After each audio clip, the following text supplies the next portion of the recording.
नमस्कार। आज हम लोग एक स्टोरी पढ़ने वाले हैं और हम सीखेंगे इंग्लिश।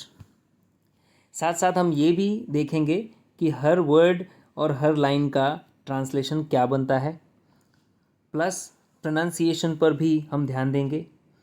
और स्टोरीज़ पढ़ने से हमें बहुत अधिक फ़ायदा होता है। कोई भी किसी भी लैंग्वेज में अगर हम स्टोरी पढ़ते हैं तो हमें उस लैंग्वेज में यूज़ किए जाने वाले वर्ड्स, उनके इम्पोर्टेंस, वाक्यों की रचना, फ्रेजेस जिन्हें हम शब्द समूह कहते हैं, इनका प्रयोग, ये सारी चीज़ें हमें पता चलने लगती हैं कॉन्टेक्स्ट के हिसाब से।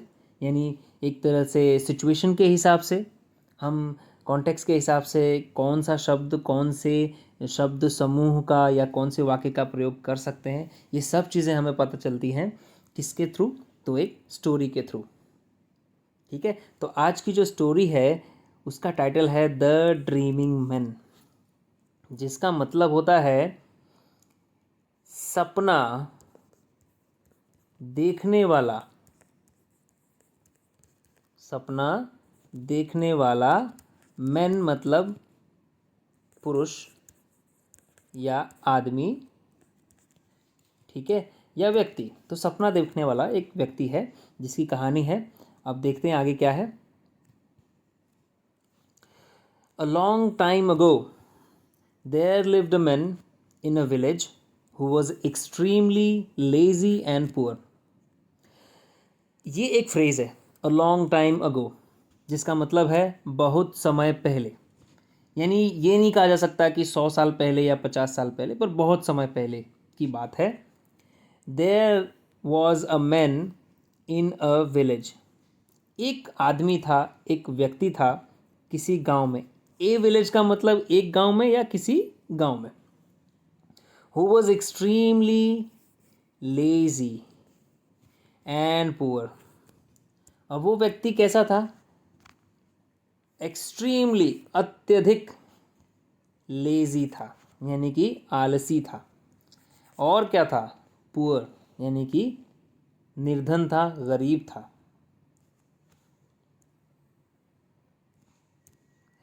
He did not want to do any hard work, but used to dream of being rich. अब ये ही का मतलब आपको पता ही है। Did not want to do, वो नहीं करना चाहता था।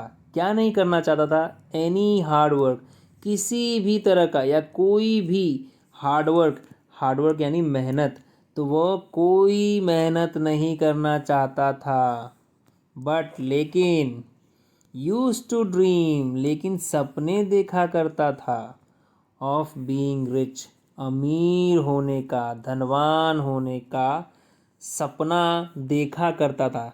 अब यहाँ एक बहुत ही इंटरेस्टिंग ग्रामर पॉइंट है जो मैं आपको बताना चाहूँगा। यूज टू ड्रीम, ये किसी सेंटेंस में इस तरह की अगर रचना आपको देखने को मिल जाए तो आपको समझ लेना है कि भूतकाल की बात हो रही है और किसी व्यक्ति के आदत की बात हो रही है, वो पहले ऐसा किया करता था।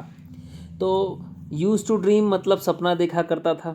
यूज़ टू प्ले मतलब खेला करता था। अगर मैं दूसरे शब्दों को इसमें प्रयोग करके देखूं तो यूज़ टू सिंग मतलब गाया करता था। यूज़ टू रन दौड़ा करता था। तो ये बहुत ही इजी एक रचना है जिसमें यूज़ टू के साथ हम ये क्रिया का पहला रूप लगाते हैं, बेस फॉर्म रखते हैं। ठीक है, आगे बढ़ते हैं। He got his food by begging for arms. तो उसने पाया, प्राप्त किया। ठीक है, गॉट मतलब प्राप्त किया या उसे मिलता था। ठीक है, हिज फूड उसका भोजन, बाय कैसे, किस तरह मिलता था? बाय बेगिंग फॉर आर्म्स, भीख मांगकर। बेगिंग का मतलब मांगना और आर्म्स का मतलब होता है भीख। ठीक है, तो उसे भीख मांग कर भोजन मिलता था या वो भीख मांग कर भोजन प्राप्त करता था। देखिए, ज़्यादातर जो स्टोरीज़ होती हैं या तो हम उसे सिंपल प्रेजेंट टेंस में रखते हैं, जैसे एक राजा होता है, उसकी प्रजा होती है, उसे उसकी प्रजा बहुत प्यार करती है, तो ये हो गया प्रेजेंट टेंस। कहानी को ऐसे भी कहा जाता है, पास्ट टेंस में एक राजा था, उसकी प्रजा थी, प्रजा उससे बहुत प्रेम करती थी या प्यार करती थी या मानती थी। तो यहाँ पर आप कोई भी कहानी या तो प्रेजेंट टेंस में रखते हैं या तो पास्ट टेंस में। तो ये पूरी कहानी जो है वो पास्ट टेंस में है ऑलमोस्ट। ठीक है, तो फिर से देख लेते हैं कि he got his food by begging for arms. तो गेट का जो दूसरा रूप होता है गॉट, इससे पता चलता है ये पास्ट टेंस में। अब आगे देखिए क्या होता है। वन मॉर्निंग, एक सुबह, he got a pot of milk, उसे मिलता है या वह प्राप्त करता है एक पॉट ऑफ मिल्क। पॉट का मतलब है घड़ा या मटका या कोई पात्र या बर्तन। ठीक है, तो उसे मिल्क का घड़ा मिलता है, यानी दूध का घड़ा मिलता है as part of the alms, भीख के रूप में। पार्ट ऑफ द आर्म्स, ऐसे पार्ट का मतलब होता है हिस्सा, आर्म्स का मतलब भीख। तो भीख के हिस्से के रूप में उसे क्या मिलता है, ए पॉट ऑफ मिल्क। यानी आप साधारण एक सिंपल से वाक्य में क्या कह सकते हैं कि एक सुबह उसे भीख में पॉट ऑफ मिल्क मिला। अब देखते हैं क्या करता है वो उस मिल्क, पॉट ऑफ मिल्क का। ही वॉज एक्सट्रीमली डिलाइटेड, फिर से एक्सट्रीमली वर्ड आया जिसका मतलब होता है अत्यधिक, बहुत ज़्यादा। तो वो बहुत ज़्यादा खुश था, डिलाइटेड था, प्रसन्न था। ठीक है, एंड वेंट होम, और फिर वो घर चला गया। वेंट किसका दूसरा फॉर्म है, गो का। गो मतलब जाना, वेंट मतलब गया। तो वो घर चला गया, किसके साथ गया, तो किसी व्यक्ति के साथ नहीं गया, तो उस पॉट ऑफ मिल्क के साथ गया। तो कहने का मतलब ये रॉन्ग रहेगा, ये गलत रहेगा अगर मैं ऐसा बोलूँ कि वो उस पॉट ऑफ मिल्क के साथ चला गया। तो मुझे ऐसा कहना पड़ेगा कि वह उस पॉट ऑफ मिल्क को घर लेकर चला गया। ठीक है, उसके बाद देखते हैं क्या होता है। ही बॉइल्ड द मिल्क, बॉइल्ड मतलब उबाला, उसने मिल्क को उबाला, दूध को उबाला। आफ्टर अ वाइल, थोड़ी देर बाद। He drank some of it, वह थोड़ा सा पी जाता है। अच्छा, मैंने पी जाता है बोल दिया, मुझे कहना चाहिए उसने थोड़ा सा दूध पी लिया। ड्रैंक ड्रिंक का दूसरा रूप है, आपको इसमें दूसरा रूप ज़्यादा मिलेगा। क्यों, क्योंकि स्टोरी पूरे पास्ट टेंस में है। तो पी लिया, and kept the remaining milk in the pot, और उसने रख दिया। रिमेनिंग का मतलब बचा हुआ, शेष। क्या बचा हुआ, तो मिल्क मतलब दूध, किस में रख दिया, उसी पॉट में रख दिया, इन द पॉट। ठीक है, he added a slight amount of curd in the pot for converting the milk to curd. अब उसने क्या किया, उसने ऐड किया। ऐड करने का जो मतलब होता है उसका मतलब उसने उसमें मिला दिया, उसने मिला दिया। ऐसे ऐड का मतलब जोड़ना भी होता है, ऐड का मतलब बढ़ाना भी होता है, पर यहाँ पर है ऐड का मतलब मिलाना। और मिलाना का जो ऐड का जो दूसरा फॉर्म होता है वो एडेड। तो उसने मिला दिया a slight amount of curd. ठीक है, स्लाइट का मतलब थोड़ा सा, अमाउंट का मतलब मात्रा, और कर्ड का मतलब दही। तो उसने दही की थोड़ी सी मात्रा मिला दी। कहाँ मिला दी, इन द पॉट, पॉट के अंदर। For converting the milk to curd, किस उद्देश्य से, तो उस मिल्क को कर्ड यानी दही में बदलने के लिए, यानी कि दही जमाने के लिए, सिंपल से सेंटेंस में बोला जाए तो। He then lay down to sleep, उसके बाद वह ले डाउन। ले डाउन भी पास्ट टेंस है, ले, लाई का पास्ट टेंस है ले। लाई मतलब लेटना, और ले का मतलब लेट गया। अब आप कहेंगे सर लाई का एक और मतलब होता है। जी हाँ, लाई का एक और मतलब होता है झूठ बोलना। पर हम लाई के जो दूसरा फॉर्म होता है, लाई मतलब लाई का एक और मतलब ये होता है लेटना। तो लेटना का जो दूसरा फॉर्म होता है वो होता है ले। तो लाई, ले, लेन, ये तीन फॉर्म होते हैं। वर्ब का फर्स्ट फॉर्म, सेकंड फॉर्म और एक थर्ड फॉर्म। तो सेकंड फॉर्म यूज़ होता है ज़्यादातर स्टोरीज बताने में पास्ट टेंस में। तो वो लेट गया, ठीक है, सोने के लिए, यानी कि वो सो गया। अब सोने के बाद देखिए क्या होता है। सून, जल्द ही स्टार्टेड इमेजिनिंग, उसने कल्पना करना शुरू कर दिया। जल्द ही उसने कल्पना करना शुरू कर दिया। यहाँ पे जब भी देखिए ये भी एक रचना समझिए। स्टार्टेड इमेजिनिंग, स्टार्टेड गोइंग, जाना शुरू कर दिया। स्टार्टेड वॉकिंग, चलना शुरू कर दिया। स्टार्टेड लाफिंग, हंसना शुरू कर दिया। स्टार्टेड वीपिंग, रोना शुरू कर दिया। ऐसे आप इसको अपने रोज़ के कम्युनिकेशन में यूज़ कर सकते हैं। तो उसने कल्पना करना शुरू कर दिया किसके बारे में, about the pot of curd. अब देखिए पॉट ऑफ कर्ड आ गया, कहने का मतलब अब तो उसे लग ही रहा है कि भाई दही तो जम ही गई होगी। वाइल ही ले अस्लीप, जब वो सोया हुआ था तब उसने कल्पना करना शुरू कर दिया। ठीक है, अस्लीप देखिए ये जो वर्ड है इसमें ए लगा हुआ, ए के साथ वाला वर्ड है। अस्लीप का मतलब सोया हुआ है। ठीक है, तो जब वो सोया हुआ था तब वो इमेजिन करने लगा, मतलब सपना देखने लगा। ही ड्रीम्ड दैट, उसने सपना देखा, if he could become rich, कि यदि वो धनवान हो जाए, समहाउ मतलब कैसे भी, ऑल हिज मिजरीज, तो सारी उसकी समस्याएं वुड बी गॉन, चली जाएंगी। ये सपना देख रहा है। ठीक है, तो देखते हैं आगे फिर क्या होता है। His thoughts turn to the pot of milk, उसके जो विचार हैं वो पॉट ऑफ मिल्क की तरफ मुड़े। इसका मतलब ये है कि अब वो सोचने लगा किसके बारे में, पॉट ऑफ मिल्क के बारे में सोचने लगा। ठीक है, और कौन से मिल्क, पॉट ऑफ मिल्क के बारे में, he had set to form curd, जिस मिल्क को उस मिल्क पॉट ऑफ मिल्क को उसने रखा था दही जमाने के लिए। ठीक है, तो और भी आगे सपना ये देख रहा है, अभी ये इसका सपना अभी पूरा नहीं हुआ है। देखते हैं ये और आगे क्या देखता है। तो ही ड्रीम्ड ऑन, उसने और आगे सपना देखा, बाय मॉर्निंग, सुबह तक तो the pot of milk would set, यानी कि जो दूध रखा हुआ है वो सेट हो जाएगा, मतलब जम जाएगा। It would be converted to curd, वो दही में बदल जाएगा। I would churn the curd, तो मैं क्या करूँगा, तो मैं तो उस दही को चर्न करूँगा, मतलब मथ दूंगा। And make butter from it, और उसमें से मैं बटर बनाऊँगा, यानी मक्खन बनाऊँगा। ठीक है, उसके बाद देखते हैं ये क्या करते हैं भाई साहब। सपने में ये सब हो रहा है। ठीक है, अब ये सपने में क्या कह रहे हैं, I would heat the butter and make ghee out of it, फिर मैं उस बटर को हीट करूँगा, गरम करूँगा, और make ghee out of it, और उसमें से घी निकालूँगा या घी बनाऊँगा। उसके बाद I will then go to the market, फिर मैं मार्केट जाऊँगा, एंड सेल दैट घी, और उस घी को बेचूँगा, एंड मेक सम मनी, और कुछ पैसे कमाऊँगा। यहाँ पर मेक सम मनी का मतलब कुछ पैसे कमाना हुआ। ठीक है, विथ दैट मनी, और उसी पैसे से आई विल बाई अ हैन, मैं एक मुर्गी खरीदूँगा। The hen will lay many eggs, वो जो मुर्गी है वो बहुत सारे अंडे देगी।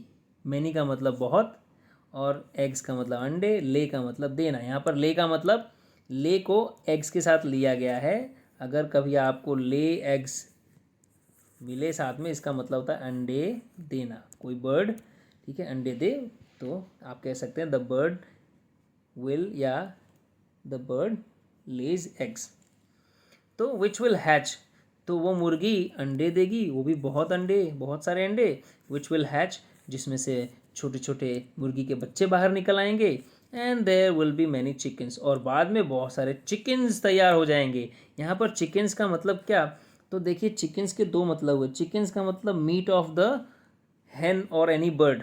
ठीक है, एक तो वो, लेकिन यहाँ पर वो चिकन का मतलब है कि बहुत सारी मुर्गियाँ, जिनको पाला ही इसलिए जाता है कि वो अंडे दे सकें और उनका मीट यूज़ किया जा सके, इसलिए उनको चिकन्स कहा जा रहा है। ठीक है, तो वो कह रहा है कि बहुत सारी चिकन्स हो जाएंगी, and these chickens will in turn, बदले में, इन टर्न का मतलब बदले में, ले हंड्रेड्स ऑफ एग्स, सैकड़ों अंडे देंगी। And I will soon have a poultry farm, और मेरा तो ऑफ माई ओन, यहाँ पर क्या लिखा है, माई ओन मतलब मेरा अपना, जल्द ही, सून मेरा अपना एक पोल्ट्री फार्म होगा, मतलब उसमें बहुत सारी मुर्गियाँ मैं पालूँगा। पोल्ट्री रखा ही, पोल्ट्री फार्म इसलिए रखा जाता है कि उसमें बहुत सारी मुर्गियाँ अंडे दे सकें, और उनको इसलिए पाला जाता है ताकि उनका मीट भी इस्तेमाल किया जा सके। Okay, he kept on imagining, वो तो इमेजिन करते रहा, अभी भी उसका सपना पूरा नहीं हुआ है, सपना अभी चल ही रहा है। उसने और क्या सपना देखा, I will sell all the hens of my poultry, तो मेरे जो पोल्ट्री के सारे हैंस मैं बेच दूंगा, सारी मुर्गियों को बेच दूंगा। एंड बाई सम काउज, और फिर मैं गाय खरीद लूँगा, कुछ गाय खरीद लूँगा। And open a milk dairy, और बाद में मैं एक मिल्क डेयरी खोल दूंगा। ऑल द टाउन पीपल, इस नगर के सारे लोग will buy milk from me, वो मुझसे ही दूध खरीदेंगे या तो मुझसे दूध खरीदेंगे। आई विल बी वेरी रिच, मैं तो बहुत धनवान बन जाऊंगा। And soon I shall by jewels, और जल्द ही मैं ज्वेल्स खरीदूंगा, मतलब आभूषण खरीदूंगा, ठीक है, अलंकार खरीदूंगा। The king will buy all the jewels from me. अब ये पुरानी कहानी है, तो उस टाइम राजा का ज़माना होगा, तो ये सपना देख रहा है कि मुझसे सारे ज्वेल्स एक राजा खरीद लेगा या तो उस नगर का राजा खरीद लेगा। I will be so rich, फिर मैं और भी धनवान बन जाऊंगा। That I will be able to marry an exceptionally beautiful girl from a rich family. तो मैं इतना धनवान बन जाऊंगा, यहाँ पर सो रिच का मतलब मैं इतना धनवान बन जाऊंगा that I will be able to marry an exceptionally beautiful girl, कि मैं योग्य बन जाऊंगा विवाह करने के, शादी करने के, किससे? एन एक्सेप्शनली, असाधारण रूप से, एक सुंदर लड़की से विवाह करने के एबल हो जाऊंगा, मतलब लायक हो जाऊंगा, योग्य हो जाऊंगा। फ्रॉम अ रिच फैमिली, वो किससे शादी करने के? कि वो लड़की जो कि रिच फैमिली से हो, और वो भी कैसी लड़की? सुंदर, वो भी एक्सेप्शनली सुंदर, असाधारण रूप से सुंदर लड़की से मैं शादी करूंगा। Soon I will have a handsome son, फिर मेरा बेटा भी होगा, वो भी सुंदर बेटा होगा। If he does any mischief, अगर मेरा बेटा कोई भी शरारत करता है, शैतानी करता है, I will be very angry, तो मैं तो बहुत गुस्सा हो जाऊंगा। And to teach him a lesson, और उसको सबक सिखाने के लिए मैं क्या करूँगा? I will hit him with a big stick, मैं तो उसे डंडे से मारूंगा। हिट करना मतलब है मारना। ड्यूरिंग दिस ड्रीम, अब ये सपना देखते समय, इस दौरान, सपने के दौरान क्या होता है? He involuntarily picked up the stick next to his bed, next to his bed, उसके बेड के एकदम पास में एक स्टिक रखी हुई थी, वो उसने उठा ली। वो भी कैसे उठाई? इनवॉल्यूंटरली, मतलब अनिच्छापूर्वक, मतलब उसकी इच्छा तो ऑब्वियसली नहीं होगी कि वो डंडा उठा ले, लेकिन डंडा साइड में रखा हुआ था, क्योंकि उसको सपने में जो दिखाई दे रहा था वो उसे सही समझ रहा था कि भाई उसका बेटा शरारत कर रहा है, अभी मैं बताता हूँ डंडे से, ठीक है। तो डंडा सच में उठा लेता है। कौन सा डंडा? जो उसके बेड के एकदम नेक्स्ट में पड़ा हुआ होता है। इनवॉलंटरली, मतलब वो नहीं चाहता था तो भी उसने उठा लिया। And thinking that he was beating his son, और वो ये सोचने लगा कि वो तो अपने बेटे को मार रहा था, ठीक है। रेज द स्टिक, उसने क्या किया? ये सोचते सोचते डंडा उठाया, रेज द स्टिक यानी कि डंडा उठाया, एंड हिट द पॉट, और पॉट को उसने मारा। तो उसको ऐसा लग रहा था सपने में कि he beat his own son with a stick, लेकिन उसने तो उस घड़े को ही मारा। तो हुआ क्या? The pot of milk broke, तब तो वो घड़ा, वो मटका या पात्र कह लीजिए जो मिट्टी का बना हुआ था, वो तो टूट गया। And he अवोक from his dream, तो टूटने का मतलब यही है कि उसमें से जो दूध था, जो उसने दही दही सेट करने के लिए रखा हुआ था, वो भी उसमें से वेस्ट हो गया, मतलब निकल गया। And he अवोक from his dream, और वो उठ गया अपने सपने से, मतलब उसे पता चल गया कि ये पूरा का पूरा क्या था? सपना था। तो भाई मॉरल ऑफ द स्टोरी क्या है? मॉरल ऑफ द स्टोरी है देयर इज नो सब्स्टिट्यूट, तो कोई भी स्थानापन्न वस्तु नहीं है फॉर हार्ड वर्क, यानी कि कड़ी मेहनत का कोई दूसरा विकल्प ही नहीं है। आप कड़ी मेहनत की जगह पर किसी भी वस्तु को नहीं रख सकते। Dreams can not be fulfilled without hard work, कड़ी मेहनत के बिना ड्रीम्स यानी सपने पूरे नहीं किए जा सकते। Thank you.